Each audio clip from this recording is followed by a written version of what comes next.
दोस्तों, आज की कहानी शुरू करने से पहले मैं आपसे एक बात पूछना चाहता हूँ। आपको मेरी वीडियो में किस चीज़ की कमी लगती है? क्या मेरी वॉइस अच्छी नहीं होती या मेरी एडिटिंग अच्छी नहीं होती? आपको मेरी वीडियो में किस चीज़ की कमी लगती है? प्लीज़ कमेंट करके बताएं ताकि मैं उस चीज़ पर काम कर सकूं। और अगर ये वीडियो आपको अच्छी लगे तो लाइक और सब्सक्राइब जरूर करना। तो चलो आज की कहानी शुरू करते हैं। हेलो दोस्तों, मेरा नाम है आरव। उम्र 31 साल। मैं मुंबई में अंधेरी वेस्ट में रहता हूँ। पिछले साल मैंने एक बहुत पुरानी फ्लैट खरीदा था। 7वीं मंजिल, 702 नंबर। बिल्डिंग का नाम ओल्ड सी व्यू टावर। 40 साल पुरानी बिल्डिंग। लिफ्ट हमेशा खराब रहता था, सीढ़ियाँ टूटी हुई। फ्लैट बहुत सस्ता मिला था। मालिक ने कहा था जल्दी बेचना है, बाहर जा रहा हूँ। मैंने बिना ज़्यादा सोचे समझे वो फ्लैट खरीद लिया। शिफ्ट होने के पहले दिन ही मुझे कुछ अजीब लगा। फ्लैट में एक कमरा हमेशा बंद रहता था। उसका दरवाज़ा अंदर से लॉक था। चाबी कहीं नहीं मिली। मैंने सोचा बाद में तोड़ दूंगा। पहली रात मैं सिविंग रूम में सोया। रात के ठीक 2:45 मेरी नींद खुली। उस बंद कमरे से बहुत हल्की हल्की रोने की आवाज़ आ रही थी, किसी औरत की, बहुत दबी हुई। बचाओ, मुझे बाहर निकालो। मैं उठकर दरवाजे के पास गया, कान लगाया। दरवाज़ा बंद था। मैंने दरवाज़ा पीटा, कोई जवाब नहीं आया। फिर मैंने सोचा शायद पड़ोस की आवाज़ होगी और फिर वापस सो गया। अगले दिन से रोज रात को ठीक 2:45 वही रोना।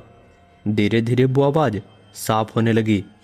मुझे बाहर निकालो, मैं यहाँ मर गई थी। एक हफ्ते बाद मैं तंग आ गया। मिस्त्री बुलाया, दरवाज़ा तोड़ा। अंदर का नज़ारा देखकर मेरे तो होश ही उड़ गए। कमरा बिल्कुल खाली था।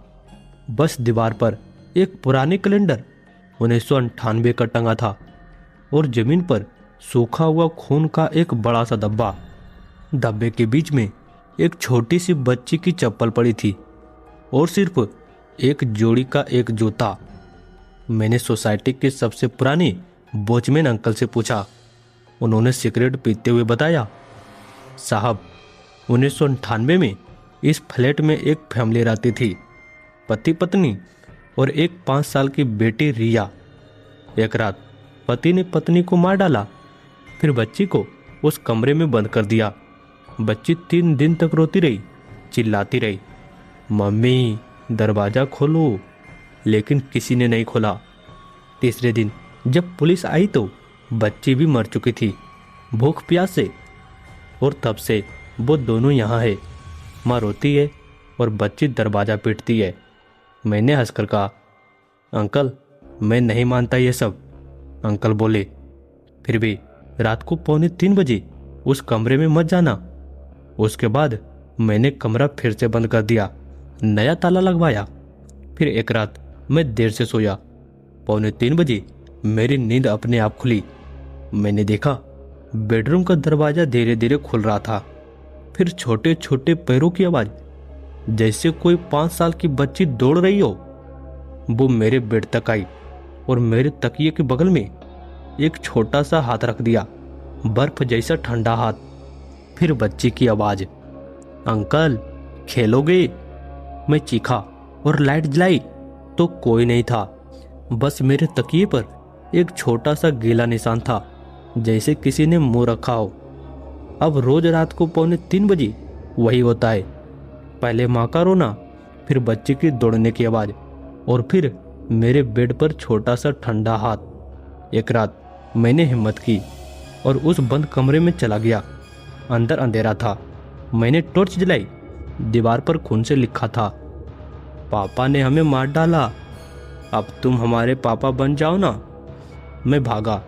जब बाहर निकला तो दरवाज़ा अपने आप बंद हो गया। अंदर से ताला लग गया और फिर बच्ची की हंसी, अब तुम भी हमारे साथ रहोगे हमेशा। मैंने पूरी ताकत से दरवाज़ा पीटा। आखिरकार ताला टूटा। जब बाहर निकला तो मेरे हाथ पर 5 छोटे छोटे उंगलियों के निशान थे। गहरे निशान। उस दिन के बाद मैंने वो फ्लैट छोड़ दिया, नया घर लिया और शादी भी कर ली। और अब एक बेटी भी है जो 4 साल की हो गई। अब सब नॉर्मल लगता है। पर दोस्तों, सबसे भयानक बात आप सुनो। हर रात 2:45 मेरी बेटी की नींद खुलती है। वो उठकर मेरे बेड तक आती है और मेरे तकिए के बगल में अपना छोटा सा हाथ रख देती है और फिर धीरे से बोलती है, खेलोगे? जब मैं लाइट जलाता हूँ तो मेरी बेटी वहाँ नहीं होती है। वो अपने कमरे में सो रही होती है, पर मेरे तकिए पर हमेशा एक छोटा सा गीला निशान रह जाता है। और कभी कभी मेरी बेटी सुबह उठकर कहती है, पापा, रात में रिया दीदी आई थी। वो कह रही थी कि अब मैं उसकी छोटी बहन हूँ। मैंने अपनी बेटी का नाम कभी रिया नहीं रखा, फिर भी वो रोज रिया दीदी को बुलाती है। दोस्तों, अगर तुम भी कोई पुराना फ्लैट खरीदो और रात 2:45 किसी के रोने की आवाज़ आए या कोई छोटा सा हाथ तुम्हारे तकिए पर रख जाए, तो फौरन उस फ्लैट से भाग जाना। क्योंकि एक बार अगर वो तुम्हें अपना पापा मान ले तो तुम कभी अकेले नहीं रहोगे, हमेशा 3 लोग रहोगे, तुम, माँ और रिया।